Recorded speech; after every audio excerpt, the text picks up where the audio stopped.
Kembali di Sapa Indonesia Pagi. Saudara, ekonomi Indonesia terus membaik di tengah ketidakpastian global dan makin merebaknya varian baru COVID-19.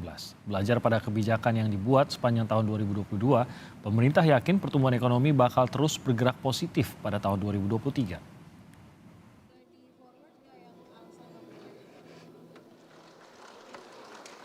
Ketidakpastian global hingga pandemi COVID-19 masih menjerat banyak negara, khususnya Indonesia, dalam mengenjot pertumbuhan ekonomi.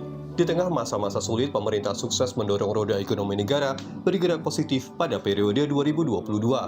Dalam acara Outlook Perekonomian Indonesia 2023, Rabu 21 Desember 2022, Presiden Joko Widodo menyampaikan ragam kebijakan ekonomi pemerintah hingga sikap tenang menghadapi wabah corona membuat ekonomi Indonesia makin menguat.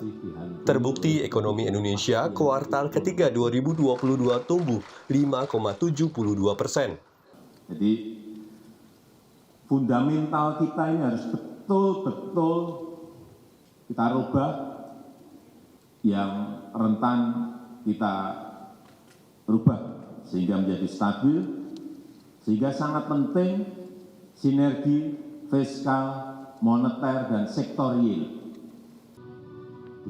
Langkah adaptif pemerintah dalam penanganan COVID-19 dan pemulihan ekonomi nasional diungkap Menteri Koordinator Bidang Perekonomian Airlangga Hartarto. Hal itu turut dibarengi dengan implementasi sejumlah aturan seperti Undang-Undang Cipta Kerja.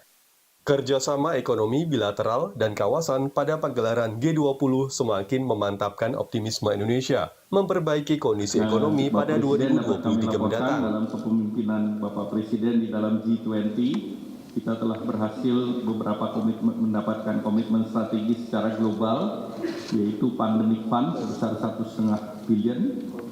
Kemudian yang kedua, Special Drawing Right dari IMF dalam bentuk Resiliency Fund, dan ini untuk berbagai negara sebesar 81,6.